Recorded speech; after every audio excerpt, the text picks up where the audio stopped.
Welcome to Fireside Chats with Mark. Today, we are talking about Elon Musk.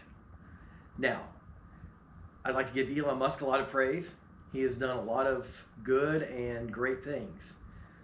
Between Tesla, SpaceX, his many companies, the things he's able to do through these companies, the entrepreneurship he's shown, he's been a valuable asset of the American country and economy. So hats off to Elon. In this latest endeavor that Elon Musk has just started, he is touting that he is going to start the American Party. My words to Elon are, Elon Musk, stand down. You must stand down. Now, as I said in the opening, I have a lot of respect for Elon Musk and a lot of things he's done. However, I believe that this is a major misstep that Elon Musk is making. So I'd like to give two illustrative points that show why he is doing this and why he is in error in doing this and where his thinking is wrong. I am not going to try to explain everything about Elon Musk. This video is not going to be that long. But I just want to give you a glimpse into something that he goes through on a daily basis and something that he doesn't quite understand. So understand Elon Musk, we'll use SpaceX as an example. He hires a lot of smart people, a lot of engineers, and Elon Musk himself is more of an engineer than a CEO. And when something goes wrong at SpaceX, let's say something big, like a rocket explodes, him and his engineers, his team, they get together in a room and they're going to sit down and discuss what happened, why it happened, go through the process of figuring out what they did wrong and how they can make it never happen again. Now understand that in these types of meetings, he has these kind of meetings all the time for different problems, and depending on the company, depending on what problem they're trying to solve, you have a group of people who are singularly focused on trying to solve this problem. You're spitting off ideas, you're checking each other's math, you're doing those things that will make this problem never happen again. And it can be very, very exhilarating as you solve these problems in this group. And he's been very successful with this model, okay? That's what he's used to in his day-to-day business life. But let's talk about why that doesn't work in government. And I'm going to make kind of a blanket statement here, and I don't expect you to accept it today, but as you continue to listen to these fireside chats with me, you will begin to understand. But here's the statement.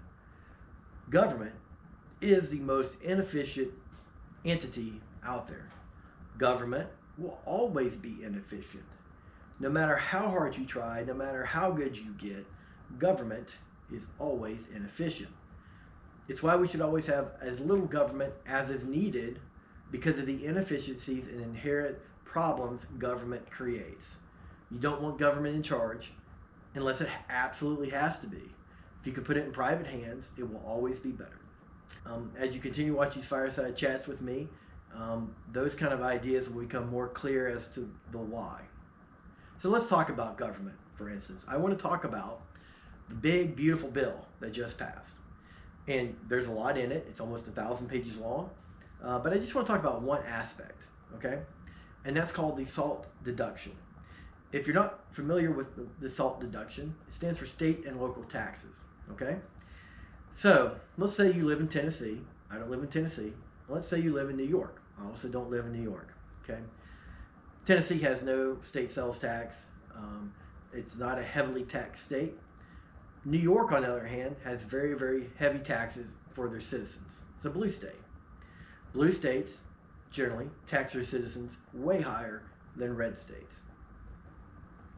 So when you get to the federal government, you have New York, who has elected representatives or senators to represent them. Tennessee has elected representatives and senators to represent them. And so one of the big contentions with the big beautiful bill was the SALT deduction. Now, the SALT deduction is very simple in terms. New York pays a lot higher taxes. Tennessee pays a lot less in taxes. The SALT deduction allows the state people in New York to deduct their state taxes up to a certain amount before they have to start paying federal taxes. Well, guess what? Tennessee doesn't have that deduction. They have to start paying taxes sooner. So the red states, in a sense, are financing the blue states. And you can see right there, why should the people in Tennessee have to finance the people in New York? It's a very good question, a very debate. However, there's the other flip side. The representatives and senators from New York are there to defend New Yorkers, just as the ones from Tennessee are there to defend people from Tennessee. They get to the federal level, and you have these contentions. And this is where, one of the issues Elon Musk has is because it's not a perfect bill. You have to make compromises. Now, is there something Elon Musk could do? Yes. The American Party is not it. The worst idea he could do is make this American Party. Once again, Elon Musk, you need to stand down. The real challenge before us is, how do you get blue states to make better financial decisions? Okay? Blue states tax so heavily because they make such poor financial decisions, they waste the money their constituents are paying. Plain and simple. They waste money. It costs their taxpayers more. Now, that is a much harder problem to solve than starting the American Party. You, me, and most Americans in this country do not have the finances to help correct the blue state problem. Elon Musk does have those resources. He could actually do something to help the bad decision making in these blue states. The facts are already out. The facts have been out for years. So just facts is not going to change how the blue states spend money. But if you could get the blue states, okay, I'm not even asking they go red. They can stay blue. I'm asking that they make better financial decisions. Now, in order to do that, you're going to have it's going to be a big financial fight to get to that point. And Elon Musk could do something about that. So I just wanted to talk to you today about this one topic.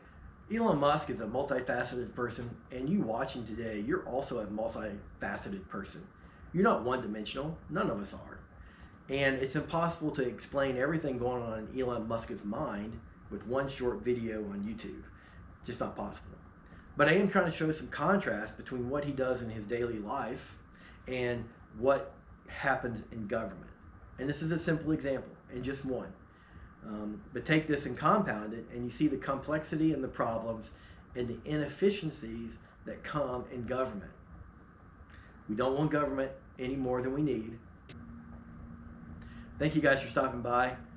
I hope to see you again soon as we discuss these topics that have political and cultural influence on our lives. Thank you.